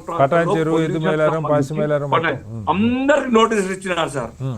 అందరికి మీది పొల్యూషన్ ఇచ్చేటువంటి ఒక ఇండస్ట్రీ కాబట్టి మీరు షిఫ్ట్ చేయాలా. ఎక్కడ వేస్తుంది సార్? ఇవన్నీ ప్రభుత్వాల యొక్క కంట్రోల్లో ఉండాల్సినటువంటి ఒక ఫ్యాక్టరీలు షిఫ్ట్ చేయకుండా వాళ్ళు కోర్టుకి వెళ్ళి స్టేలు తేవడము, అధికారులను మొత్తంగా కూడా రిక్వెస్ట్ చేసి ఇంకా 6 నెలలు ఇవ్వండి సార్, మేము ల్యాండ్ కొంటున్నాం సార్, డబ్బులు లేదు సార్, పెట్టుబడి కష్టం సార్, ఇవన్నీ కూడా చెప్పి తప్పించుకునే ప్రయత్నం చేస్తున్నారు తప్ప వాళ్ళ కష్టాలు కూడా ఉన్నాయి. ఒక రీప్లేస్ చేయాలా, డిస్ప్లేస్ చేసి ఇంకో చాటుకు షిఫ్ట్ చేయాలంటే they require lot of funds. కొత్తగా ఇన్వెస్ట్మెంట్ చేయాలి. ల్యాండ్ కొత్త సర్కార్ సబ్సిడైజ్ ఇచ్చినా గానీ ఈ ఇన్వెస్ట్మెంట్ కొత్తగా కావాలి. సో ఇది ప్రధానంగా ఒక సెంట్రలైజ్ కొత్త విధానం అంటూ తయారు చేసినట్టయితే అది అదే సార్. దాని మీద నేను అంటుంది ఇప్పుడు కాదు సార్ శ్రీనివాస్ గారు, మీరు జాతీయ స్థాయి ప్రభుత్వంతో సంబంధంలో ఉన్నారు. పాయింట్ ఏంటంటే 100 ఏళ్ల క్రితం ఉన్న ఇండస్ట్రీ దాన్ని ఎలా మార్పులు చేయొచ్చు, లేదు 30 ఏళ్ల క్రితం పెట్టిన ఫ్యాక్టరీలు ఏం మార్పులు చేయాలి, కొత్తగా కడుతున్న ఎలా ఉండాలి, వీటికి అట్లా. అలాగే ఇండస్ట్రీ వారికి కేటగరైజేషను, ఇప్పుడు రసాయన పరిశ్రమలు లేకపోతే ఫార్మా పరిశ్రమలు కాస్త ఈ భయంకరంగా ఎక్స్ప్లోజ్ 780-800 డిగ్రీల సెంటిగ్రేడ్ అంటే మన విమానంలో పెట్రోల్ బాలినట్టే బూడిదైపోవడం తప్ప ఇంకేం మిగిలే పరిస్థితి లేదు సార్ ఆ రియాక్టర్లో. అందుకని నేనేమంటున్నాను సార్, విధానాలు కేంద్రంలో ముఖ్యమంత్రి రాష్ట్రంలో తయారు చేసిన అంతిమంగా అమలు చేయాల్సింది వారి యొక్క మంత్రివర్గాలు, వారి యొక్క అధికారులు. వాళ్ళలో ఆ యొక్క ఆలోచన లేకుంటే, ఆ నిబద్ధత లేకుంటే ఏ రకంగా మార్పు ఎక్స్పెక్ట్ చేస్తాం మనం? మీరు చూడండి, ఇవాళ అడగండి, శ్రీధర్ బాబు గారు గత సంవత్సరం కాలంగా ఇండస్ట్రీ మినిస్టర్ ఉండింది. వారు ఎన్ని ఇండస్ట్రీస్ తిరిగినారు, ఆ ఇండస్ట్రీ ప్రాంతాల్లో మార్పుల కోసం ఏమైనా ప్రయత్నం చేస్తున్నారు? అంతకుముందు 3-4 years మల్లారెడ్డి గారు కూడా మినిస్టర్, ఇండస్ట్రీ మినిస్టర్, కార్మిక శాఖ మంత్రి, వారు చేసినట్టు చూపించండి నాకు సార్ మార్పులు. వారి యొక్క మాటల ద్వారా, అడ్వైస్ ద్వారా ఈ యొక్క ఆ రంగంలో మార్పు తీసుకురాగలిగాం. మొత్తం పాలిటిక్స్ కోసం టైం ఇస్తా ఉన్నారు సార్. రోజు లేవగానే ఈ కార్యకర్తల మీటింగ్, మళ్ళీ రాజకీయాల్లోకి వెళ్ళిపో, అన్ని పార్టీలకు మళ్ళీ రాజకీయాలు ఉన్నాయి సార్. కొంచెం రాజకీయాలు పక్కన పెడతాం శ్రీనివాస్ గారు, మన్నించాలి ఒకసారి. చెప్తున్నాను సార్, ఉండొద్దు. నేను మంత్రి అయినా, నా ప్రభుత్వం అయినా, ఎవరిలో కూడా అటువంటి యొక్క టైం ఆ మాటకు వస్తే సార్, ఎలక్షన్లు వస్తే ఒక్కొక్క నియోజకవర్గానికి ఒక్కొక్క మంత్రిని, ఎంపీని బాధ్యతలు వేసి అన్ని పార్టీలు చేస్తున్నాయి సార్. అందరికన్నా ఎక్కువ మీరే చేసేది. వద్దు అది ఇంకోసారి చర్చిద్దాం సార్. లింగయాదవ్ గారు, ఇక్కడ ఇప్పుడు ఏదైతే నేను ఇందాక చెప్పాను, మీరు హైడ్రా తెచ్చినట్టుగా అంచూరి గారు కూడా అంటా ఉన్నారు. దాని పేరు ఏదన్నా కానివ్వండి, ఒక డ్రైవ్ లాగా, ఒక స్పెషల్ డ్రైవ్ లాగా విజిబుల్గా, అంటే ఒక భయం కూడా ఉండాలి సార్. పరిశ్రమలు లంచాలు తినే అవకాశం కాకుండా, తప్పు చేస్తే భారీగా శిక్ష పడుతుంది, ₹1 కోటి పెనాల్టీ, ఒక మనిషి ప్రాణం పోతే 1 కోటి కట్టాలి, 10 మంది చచ్చిపోతే 10 కోట్లు కట్టాలి, మొత్తానికి నేను దివాలా తీస్తాను ఆ సేఫ్టీ మెజర్స్ పాటించకపోతే.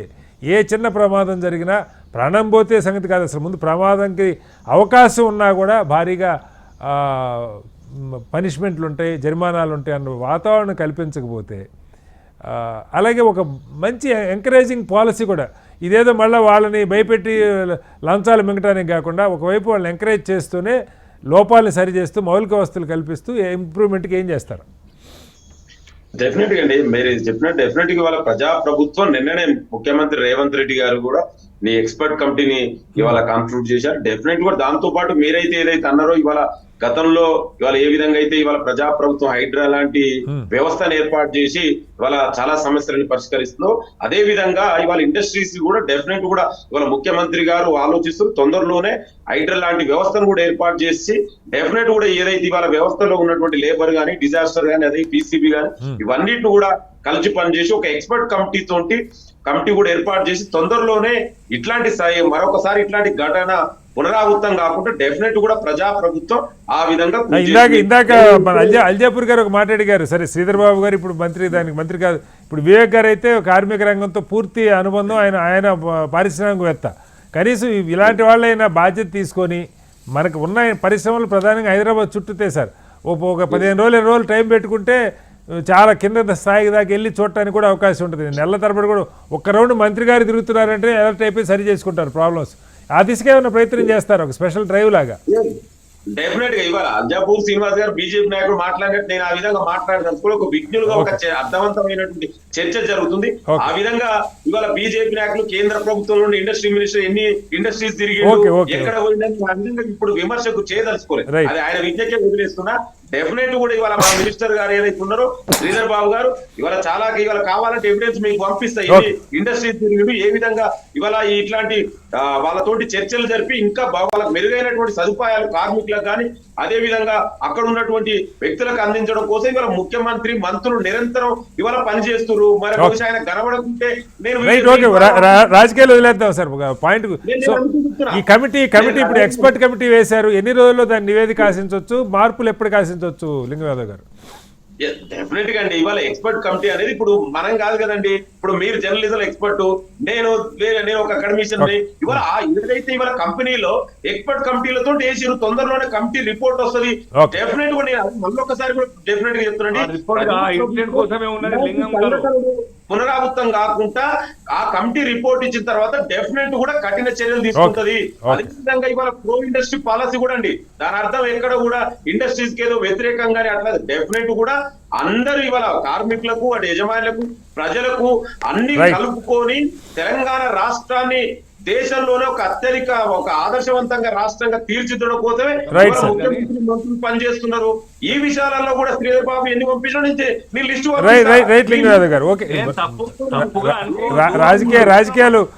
రాజకీయాలు పక్క పెడదాం. మొత్తంగా దీని మీద లోతుగా అధ్యయనం జరగాలి. జాతీయ స్థాయిలో ఒక బలమైనటువంటి పాలసీ కావాలి, ఇండస్ట్రియల్ పాలసీ.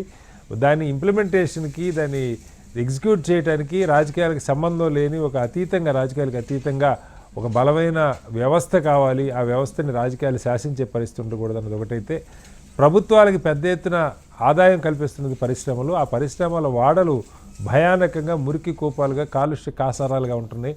వాటిని మార్చడానికి ప్రయత్నం జరగాలి. అలాగే పాత పరిశ్రమల్ని రెనోవేట్ చేయటం కూడా చాలా కీలకం.